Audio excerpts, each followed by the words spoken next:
Hello guys, and welcome along to this review and demo video of the television you can see in front of you, the LG 49UB820V. Now this is one of the latest smart 4K Ultra HD televisions from LG. I'll run down some of the specifications for you.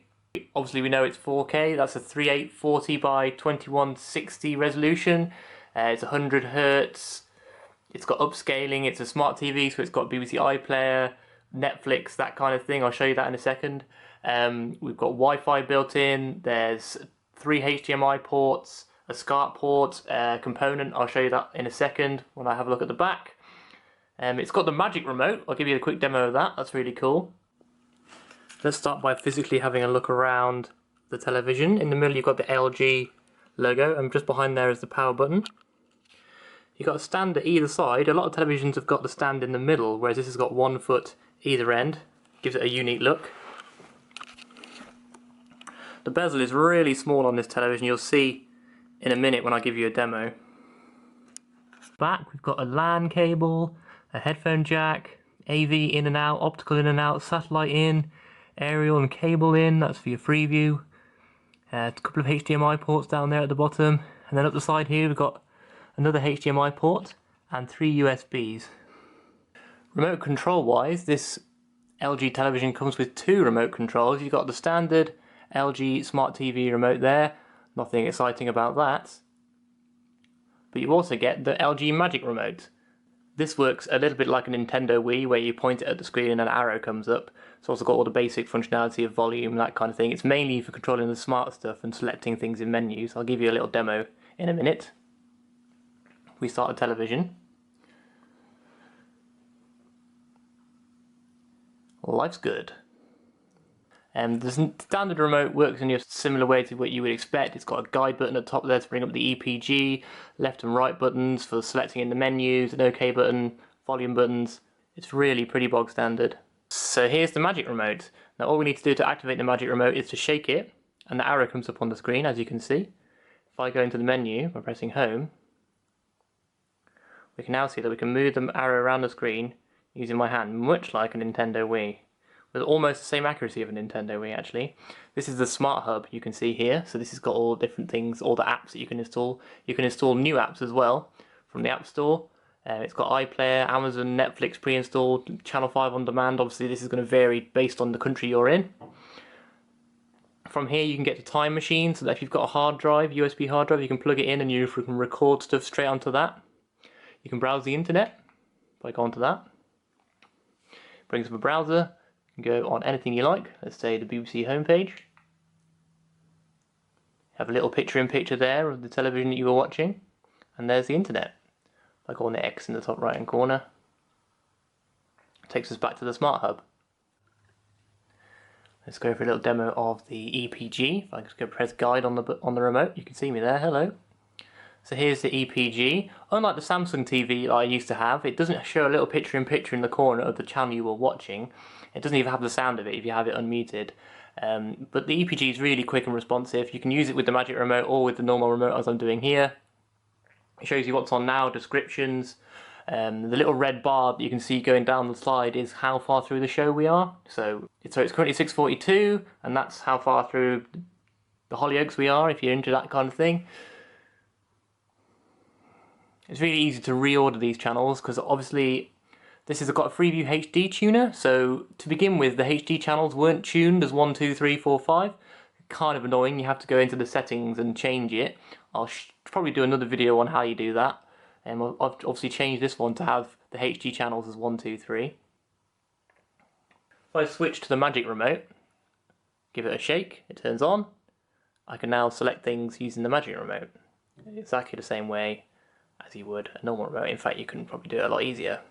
Let's say we wanted to go on 2.5 Men, press on the button there, gives you a brief synopsis, and it also gives you the ability to remind, advanced schedule so it comes on, or record it. Now that won't work because I haven't got a hard drive plugged in, but all you need to do is plug a USB hard drive into it above 32 GB and you can record stuff straight to that, just like a PVR.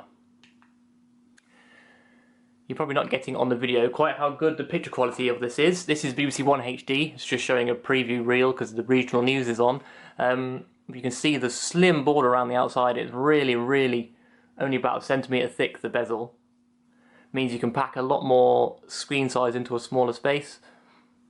The sound quality is also remarkably good. I've read a few reviews saying the sound quality is so-so, but I found it on a par with the Samsung TV I reviewed previously on this channel, if not a little bit better.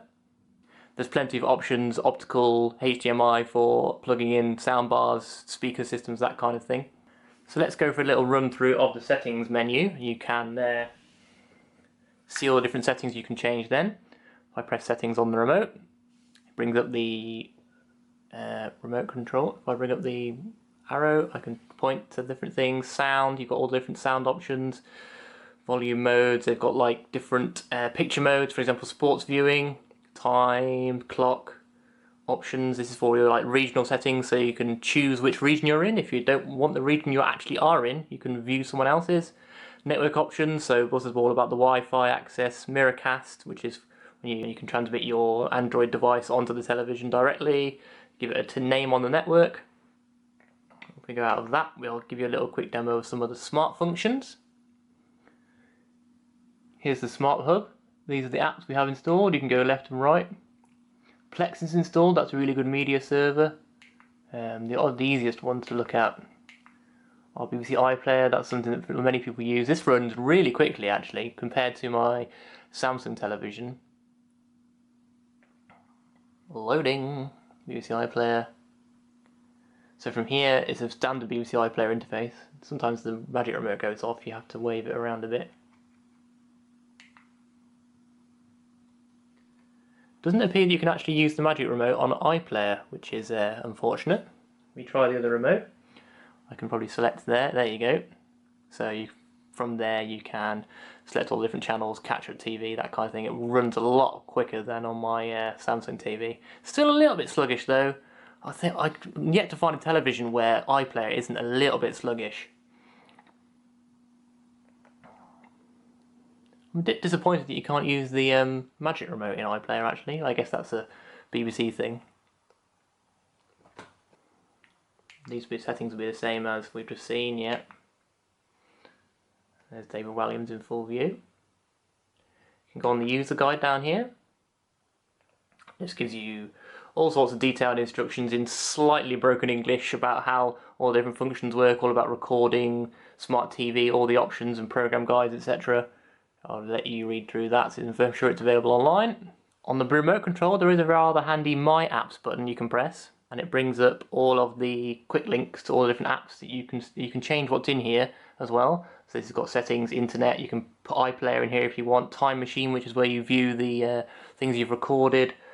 You can play stuff straight off a NAS drive, for example. So if I go to videos, I can probably play stuff off of my network. Let's have a go. You can enjoy contents of devices, smartphone, PC, camera, and connected to the same network. Beautiful. Next. Yep, that's the wired network I'm on. Okay. All different things. I'll select my NAS drive. And here's a nice little browser of the stuff that's on my drive. So if I go to videos, I can go to my folders, movies, no A, let's say Argo. It should play it. And there we have Argo playing. If I go back out of that. Pretty simple really. Also in My Apps we've got camera, but this television doesn't have a camera installed on it. Quick menu, that's a place where you can change the light aspect ratio, picture mode, show the different picture modes there are, sports, video games, cinema, vivid. I always just leave it on whatever the standard one is. It's actually on eco, so that's probably good for the environment. We like that kind of thing. You might notice also that the magic remote here doesn't have a numbers on it, any numbers on it, but you can press the 1, 2, 3 button there, and it actually brings up kind of a remote control on the left hand side here that you can press numbers on, press the time machine buttons, press all the colour buttons, you can switch which side it's on, pressing that, boom, it comes up over here, very clever. So overall guys, I am really impressed with the user interface of this LG television.